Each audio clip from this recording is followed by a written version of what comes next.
Assalamualaikum warahmatullahi wabarakatuh. Selamat malam semuanya.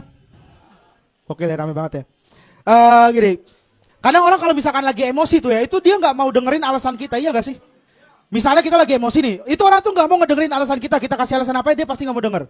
Kayak gue telat gitu, misalnya gue telat sama temen gue janjian gitu kan, gue telat. Terus gue kayak mau ngasih alasan tuh dia udah nggak mau denger gitu, udah jawabannya enggak gitu. Misalnya gue alasan itu, bro sorry bro tadi gue di jalan, alah udahlah enggak gitu. Enggak tapi tadi soalnya enggak udah, enggak tapi lu harus enggak, enggak, enggak. Ya gitu ya. Sekarang kita masuk ke materi yang serius nih. Ya gue juara 1, suci dan alhamdulillah gue udah main film. 1 scene, Rahmat puluhan scene, Diki puluhan scene, gue 1 scene loh. Bayangin, udah gitu ya. Tapi gue di 1 scene itu benar-benar gue main film itu gue penuh dengan tantangan. Di situ gue harus jadi orang Medan.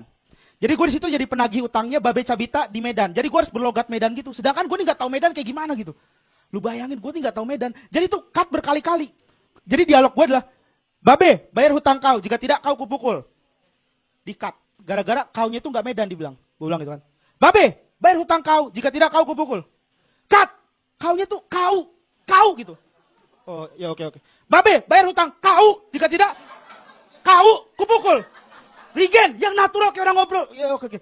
Babe, bayar hutang kau, jika tidak kau kupukul. Cut! Yang bener dong. Aduh, nih, karena pusing akhirnya gue ganti pakai nama. Babe, bayar hutang Babe, kalau nggak ntar Babe digen pukul. Imut ya.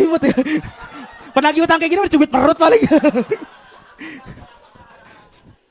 Aduh, tapi ini luar biasa tadi. Gue di jalan gue ngeliat ada orang kecelakaan. Sumpah tadi gue ngeliat ada orang kecelakaan.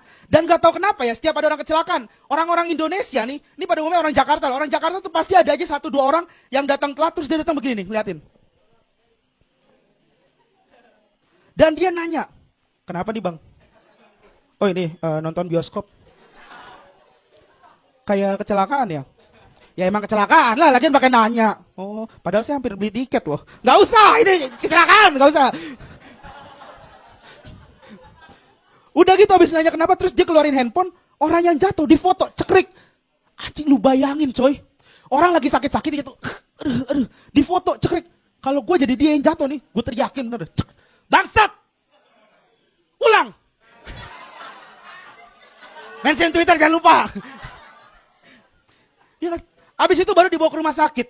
Dan gue pernah lagi ngeliat orang kecelakaan. Jadi gue datang terus gue nanya, kenapa nih pak? Gak usah nanya kenapa, udah sekarang kamu panggil ambulan. Kamu gak usah nanya kenapa.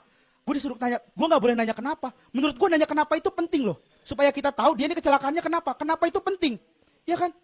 Yang gak penting nih, kalau misalkan lu nanya kenapa ke orang yang gak apa-apa. Misalnya di lampu merah nih, lu lagi jalan, itu naik motor, di lampu merah, set. Kenapa bang? Loh, apaan sih lu? Keluarin handphone di foto, orangnya dibawa ke rumah sakit.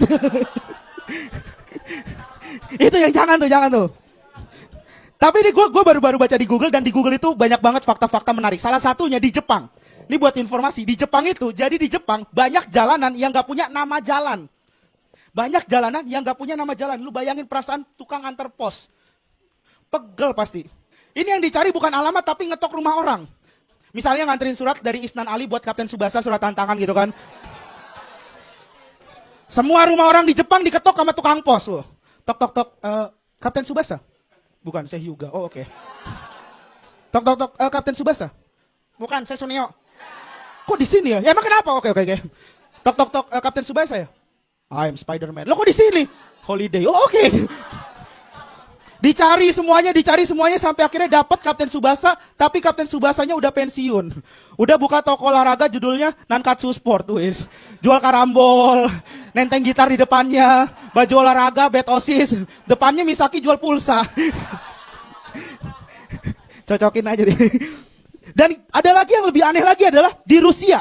Di Rusia ada yang namanya WC tanpa bilik.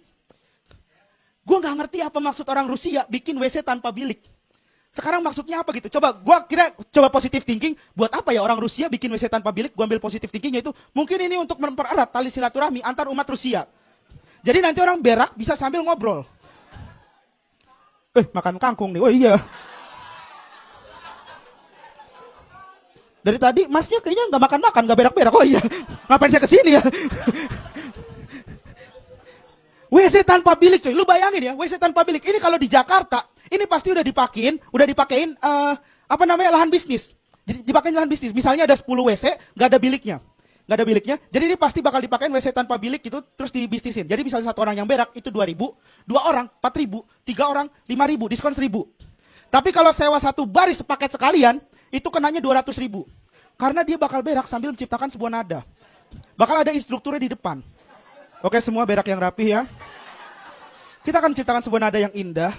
Mulai dari sana. Plung, plung, plung, plung, plung, plung, plung, tang. Kok disana suaranya tang? Ya pas habis makan besi berani. Oke. Tapi untungnya WC tanpa bilik ini nggak ikut-ikutan kayak WC-WC di mall gitu. Lu bayangin kalau misalkan ikut-ikutan kayak WC di mall. Misalnya ditaruhin musik.